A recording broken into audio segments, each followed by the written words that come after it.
호날두 호텔이 사람들이 안아 문을 닫을 위기에 놓이자 한 국내 네티즌이 한 말입니다. 지난해 방한 경기에서 얼굴을 전혀 보여주지 않았던 호날두가 이제는 자신의 호텔에 사람들이 얼굴을 보여주지 않아 망하게 되었다는 뜻이었습니다. 스페인 매체 아스는 지난 10일 코로나 대유행으로 인해 호날두의 호텔 사업이 불확실한 미래에 직면했다고 보도했습니다. 호날두는 축구 선수 은퇴 이후에 삶을 준비하겠다면서 자신의 브랜드인 CR7을 만들었습니다. CR7은 축구와 패션, 액세서리, 향수, 속옷, 베이커리, 심지어 모바일 이식 사업까지 뛰어들었습니다. 그리고 CR7을 홍보하겠다는 목적으로 호텔 사업까지 본격적으로 시작했습니다. 호날두는 이 호텔 사업에 무려 4천만 달러, 하나로 약 461억 원을 투자했습니다. 포르투갈을 시작으로 스페인 마드리드에서 성공적으로 개장하고 올해는 미국 뉴욕과 모로코에 진출하고 내년에는 파리와 이후 맨체스터에도 오픈할 계획이었습니다. 호날두는 전세계 10개 도시에 총 3,500개 객실을 늘리겠다고 큰소리치며 여기에 총 3,200억 원을 쏟아부을 것이라고 말했습니다. 하지만 코로나가 이 같은 호날두의 꿈을 산산조각 내버렸습니다. 최근 호날두가 처음 개장한 호텔은 관광 수요가 80% 이상 감소하면서 몇 달째 문을 닫고 있습니다. 관계자는 코로나 사태가 개선되더라도 호텔이 다시 문을 열기는 어려울 것이라고 전했습니다. 또한 리스본에 설립한 호텔도 객실 요금을 절반으로 내렸지만 여전히 어렵다고 했습니다.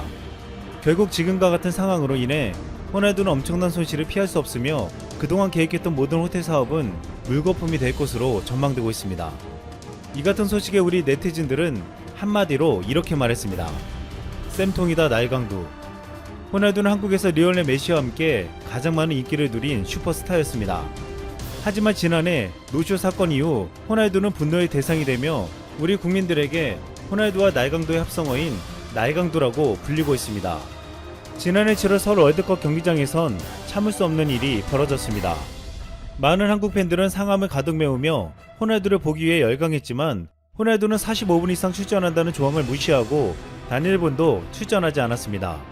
그리고 사과 한마디 없이 집으로 돌아간 호날두는 SNS에 런닝머신에서 뛰는 사진을 올리며 집에 돌아와서 좋다는 글을 올렸습니다. 유벤투스 사리 감독은 호날두가 뛸 예정이었는데 근육 상태가 좋지 않아서 출전하지 못했다고 했습니다. 그런데 모든 것이 거짓말이었습니다.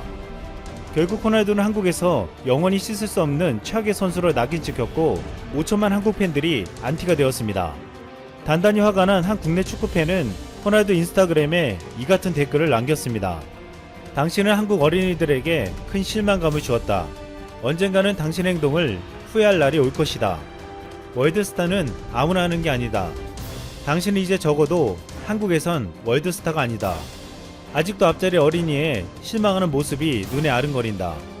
또한 호날두의 라이벌 리오넬 메시를 언급하며 호날두보다 메시가 인성으로 보나 실력으로 보나 훨씬 더 대단한 선수라고 비꼬는 댓글도 달렸습니다.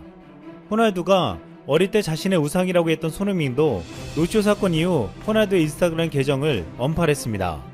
손흥민은 노쇼 사건이 터지기 전 유벤투스와 토트넘의 아시아 투어 경기에서 유니폼을 교환하며 경기 후 손흥민은 호날두 인스타그램 계정까지 팔로우했습니다. 하지만 노쇼 사건 이후 바로 언팔한 것입니다. 호날두 행동은 기본적인 인성과 팬들이 중시했던 손흥민에게도 납득할 수 없는 처사였습니다. 그러면서 언론과 팬들 사이에서는 호날두와 손흥민에 대한 비교가 이루어지고 있습니다. 호날두는 자신의 브랜드를 만들어 호텔 사업을 무리하게 확장하려고 할 때 손흥민은 100억이 넘는 자신의 돈으로 춘천의 유소년 축구센터를 지었습니다. 이 축구센터는 미래의 한국 축구 인프라를 위해서 순전히 자비로 지은 것이었습니다. 더욱 놀라운 것은 유소년들에게 전액 무료로 운영되고 저소득 다문화 자녀들을 위한 교육도 하고 각 지역마다 체험캠프도 열고 있다는 것입니다. 또한 집이 먼 아이들에게는 50평이 넘는 고급 아파트에서 머물며 숙식을 해결해 주었습니다. 이 축구센터를 지은 것은 손흥민과 손흥민의 아버지가 함께 계획한 것이었는데 처음에 지을 때 많은 사람들이 미쳤냐고 말하며 왜 그렇게 많은 사비를 들여 공사를 하냐고 물었다고 했습니다. 이에 손흥민의 아버지는 경제적으로 여태껏 어렵게 살았지만 돈은 쌓아놓으면 종이에 불과하지만 어떻게 쓰느냐에 따라서 가치가 달라진다고 말했습니다. 그러면서 투자를 아끼면 미래는 없다고 말했습니다. 손흥민의 아버지는 튼튼한 기본기를 가르치면서 인성교육을 중요하게 여겼습니다.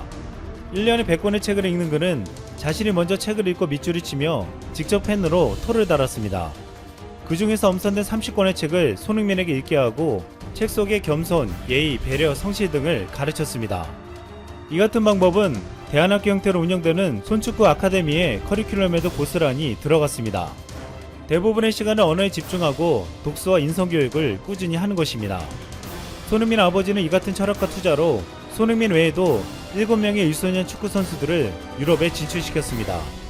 손흥민은 휴가 때면 어김없이 춘천으로 와서 손축구 아카데미 아이들과 시간을 보내고 축구화를 선물한다고 했습니다.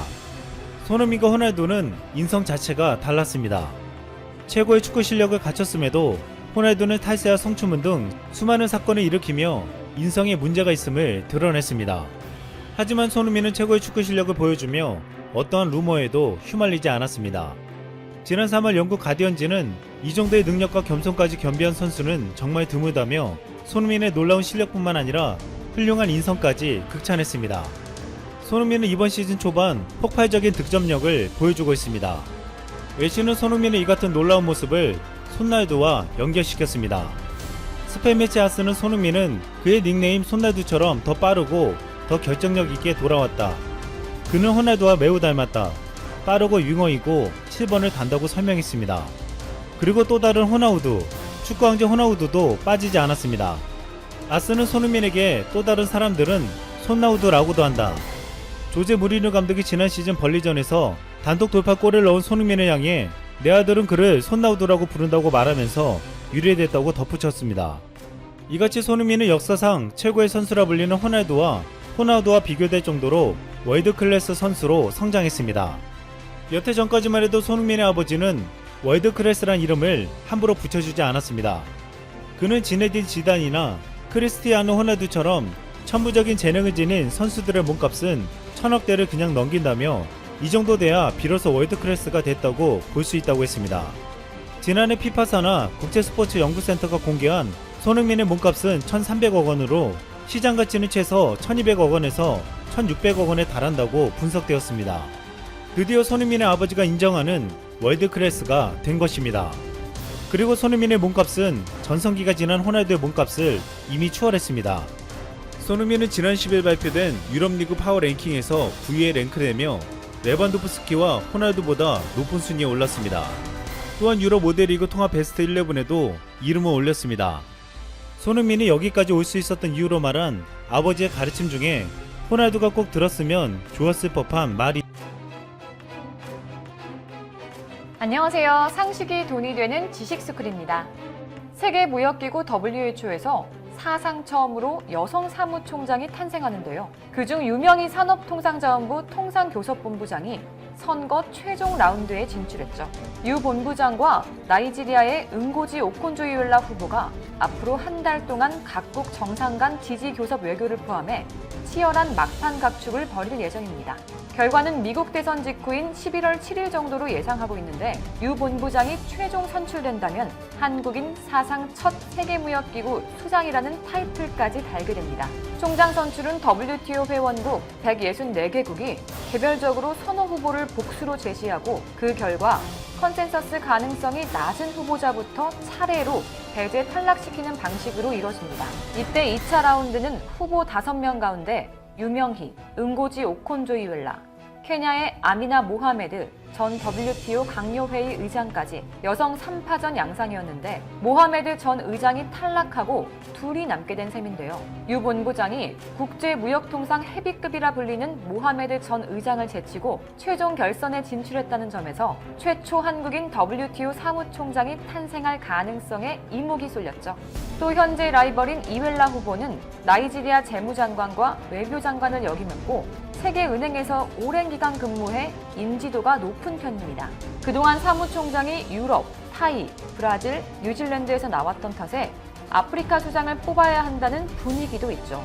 이렇다 보니 최종 결선에 오른 두 후보 모두 WTO를 이끌어갈 전문성과 정치적 역량에서 우열을 가리기 힘든 백중세여서 앞으로 한 달간 치열한 경합을 벌일 전망인데요. 그런데 최종 후보가 결정된 지 단 하루 만에 이웰라 후보에 대한 폭로 보도가 쏟아졌습니다. 때문에 엄청난 변수와 함께 유 본부장의 승리가 점쳐지고 있는 상황에서 도대체 무슨 폭로가 나온 걸까요?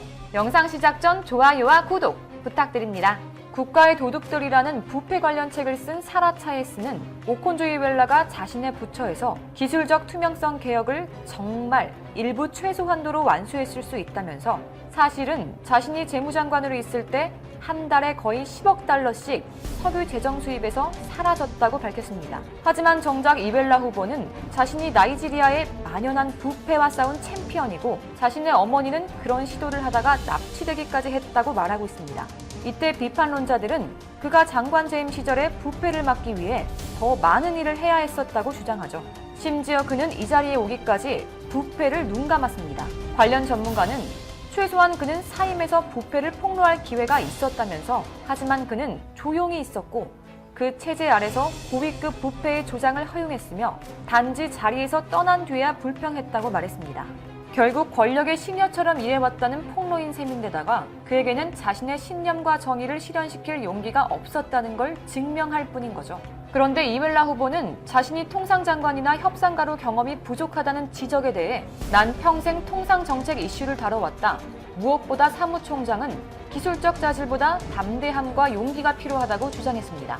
하지만 앞서 언급한 폭로로 담대함과 용기가 필요하다던 이웰라 후보에겐 정작 자신에게 그런 것이 없었다는 것이 드러난 상황입니다. 해외에서는 모순된 모습을 보이고 있는 이웰라 후보를 향해 굉장한 비판을 하고 있습니다.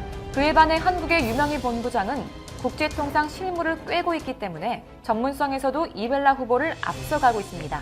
실제로 유 본부장은 국제적으로 권위를 인정받는 독일 싱크탱크에서 차기 WTO 사무총장 탑3로 평가해 그 능력을 인정받았죠. 이들은 유명희 본부장과 케냐의 아미나 모하메드, 몰도바의 투도르 울리아노브스키를 뽑았는데 이때 이웰라 후보는 이름조차 올리지 못했습니다. 이 결과는 유럽대학연구소가 WTO 회원국 대표단과 통상관료 및 전문가 총 1000여 명을 대상으로 설문조사를 실시해 후보자들의 경쟁력을 분석한 건데 이 조사에서는 차기 WTO 사무총장이 갖춰야 할 요건으로 조직관리 경험과 정치적 경험, 경제학 교육 정도, WTO 협상 경험, 법학적 지식, 공직 경험 등 6가지 항목을 통해 각 후보자를 평가했습니다.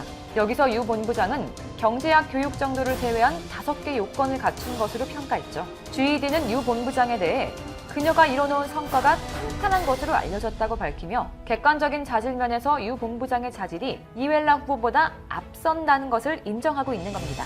그뿐만 아니라 이미 수많은 나라에서 유 본부장을 지지하고 있는데요. 덕분에 사무총장의 한 걸음 더 앞서가고 있다는 것이 전문가들의 예측입니다. 특히 무엇보다 현재 중국은 1대1로 프로젝트 등을 통해 아프리카에 대한 영향력을 키우고 있는데 이를 막기 위해 수많은 나라가 한국을 지지할 수밖에 없죠. 미국과 유럽의 입장에서는 중국의 엄청난 지지를 받았던 아프리카 출신 WHO 사무총장이 중국에 휘둘리며 코로나19에 대처한 것을 봤고 동남아시아 국가들도 남중국해로 인한 중국과 분쟁을 겪고 있기 때문에 신남방 정책을 펼치고 있는 한국의 후보를 지지할 수밖에 없습니다. 게다가 코로나19 사태도 변수였죠. 유 본부장은 K방역으로 높아진 국가 위상 덕분에 높은 평가를 받고 있습니다.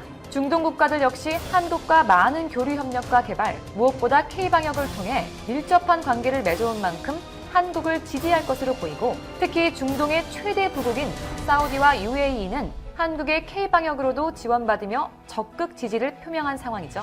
비단 남미에서도 코로나 사태 속에서 한국의 위상을 느끼며 한국을 지지하고 있습니다.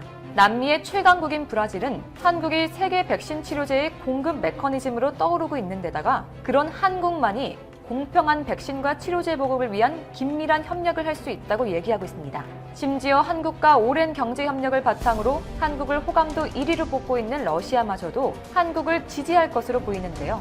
이처럼 미국과 유럽, 러시아와 같이 주변국에 큰 영향을 주는 강대국들부터 각 대륙을 대표하며 한국과 많은 교류를 맺고 있는 나라들, 중국과의 마찰이 있어 중국이 지지하는 후보를 원치 않는 국가들까지 많은 나라가 유 본부장을 지지하고 있습니다. 그리고 무엇보다 전문가들은 미국의 마음을 얻어 중국과의 의견 간극을 중재하고 WTO의 개혁을 이끌기에 적합한 인물이 사무총장직을 맡아야 한다고 보고 있는데요. 유 본부장은 출마를 선언하며 갈등을 중재하고 공동의 비전을 제시하는 중견국의 역할이 중요하다며 대한민국이 누구보다도 적합한 자격과 역량을 갖췄다고 생각한다고 말해왔었죠.